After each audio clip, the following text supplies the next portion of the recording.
Why NCPCR has recommended that minority schools be brought under RTE. The Commission objective was to assess the impact of this exemption of minority educational institutions from various guidelines that are mandatory for non-minority institutions. The National Commission for Protection of Child Rights has released a report, The Impact of Exemption under Article 15 with regards to Article 21A of the Constitution of India on education of children in minority communities, in which it has assessed minority schools, school runs by minority organizations in the country. Minority schools are exempt from implementing the right to education policy and do not fall under the government's Sarva Shiksha Abhiyan. Through this report, the NCPCR has recommended that these schools be brought under both RTE and SA amongst a host of other recommendations. How are minority schools exempt from RTE and SSA? In 2002, the 86th Amendment to the Constitution provided the right to education as a fundamental right. The same amendment inserted Article 21A, which made the RTE a fundamental right for children aged 6 and 14 years. The passage of the amendment was followed by the launch of Sarva Shiksha Abhiyan, a central government scheme implemented in partnership with the state government that aimed to provide useful and relevant elementary education to all children between 6 and 14 years.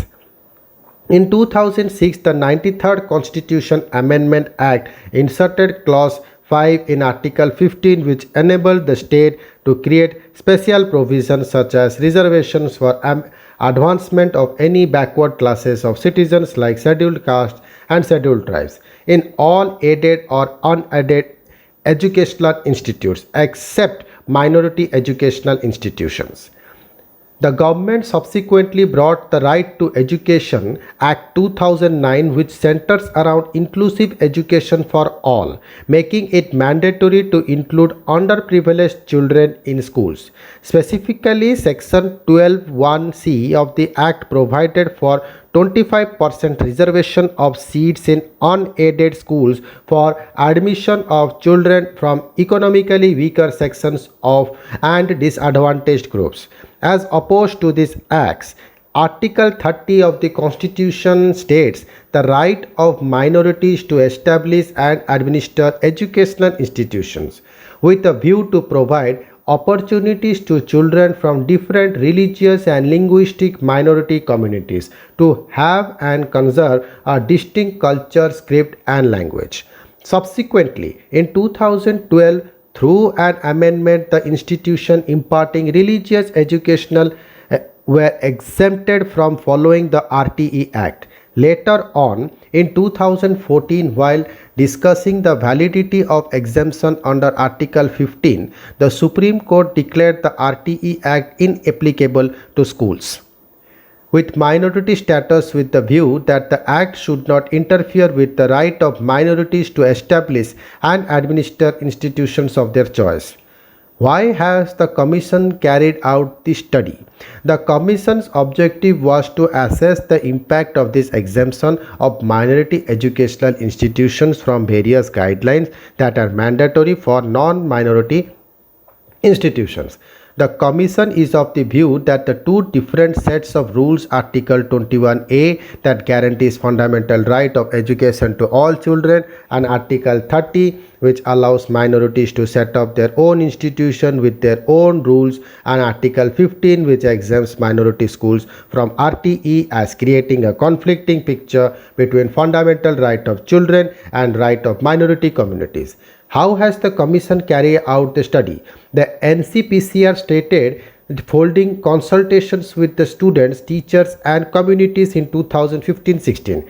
Since then, 16 such consultations has been organized. Also, the topic was discussed during a consultation meeting with the State Commission in 2017, where 80 participants, including chairpersons and members of 19 state commissions and National Commission, passed a charter of recommendations including to study this impact. The study was carried out in two phases. Phase 1 focuses on the number of institutes, community type, enrollment, recognition status, affiliation status, etc. It involved desk review and data analysis of minority institutes belonging to religious and linguistic minority communities in India.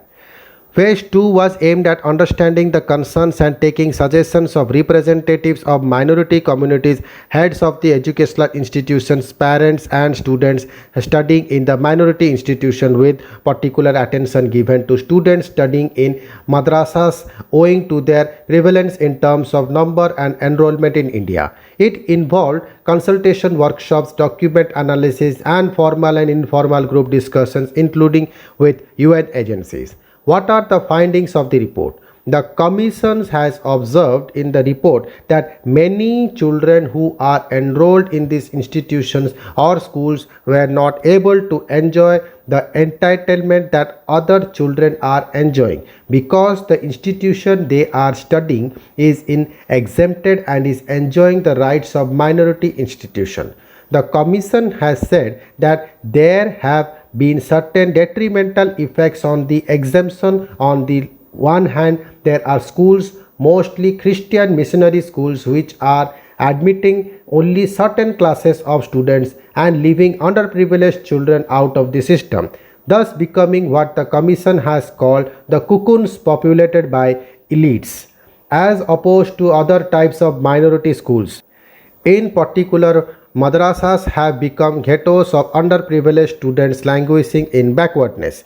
Says the Commission has said the students in madrasa which do not offer a secular course along with religious studies such as the sciences have fallen behind and feel a sense of alienation and inferiority when they leave school.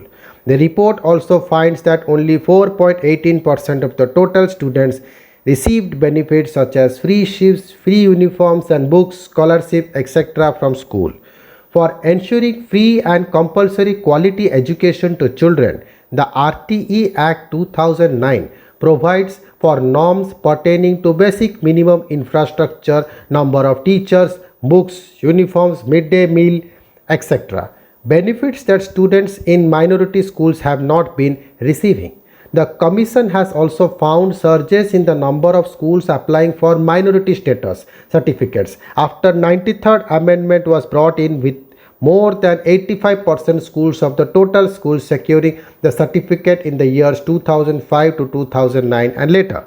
The Commission believes this took place as schools wanted to operate outside the legal mandate to reserve seats for backward classes. A second increase in the number of schools securing MSc was seen in 2010-14, soon after the RTE was made inapplicable to unaided minority schools. In 2014, Pramati judgment made the entire RTE Act non-applicable on minority schools. Thank you.